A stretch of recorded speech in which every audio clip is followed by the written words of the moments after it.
Dans de nombreux gros groupes industriels, il existe une culture axée sur la performance qui se traduit souvent par des systèmes d'obligation de résultats.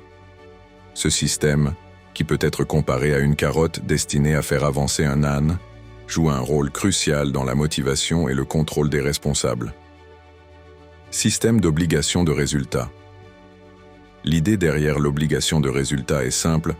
Les employés, en particulier ceux occupant des postes à responsabilité, sont incités à atteindre des objectifs spécifiques, souvent définis de manière quantifiable. Ces objectifs peuvent concerner la productivité, la rentabilité, la qualité ou d'autres indicateurs de performance.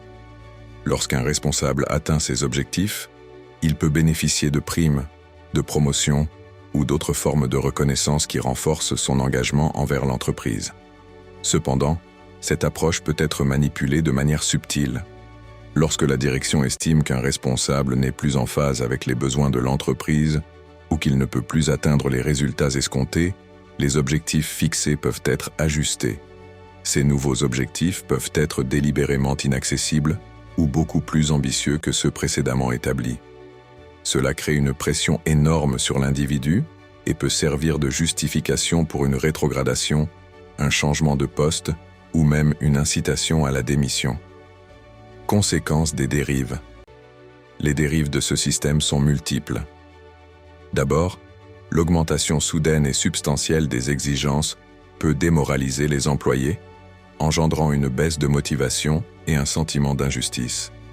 Les responsables peuvent alors se sentir acculés, menant à un stress accru et, dans certains cas, à un épuisement professionnel.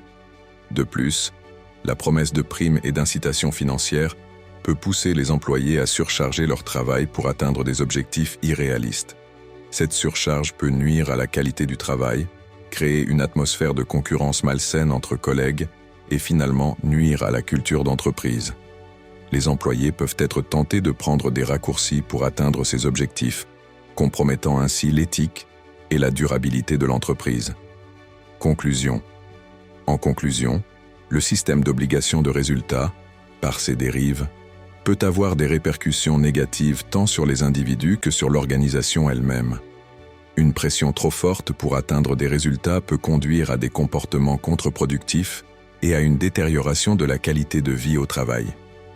Les entreprises doivent donc être conscientes des effets néfastes d'un tel système et veiller à instaurer une culture de la performance équilibrée, où les défis et les attentes sont réalistes et où le bien-être des employés est pris en compte.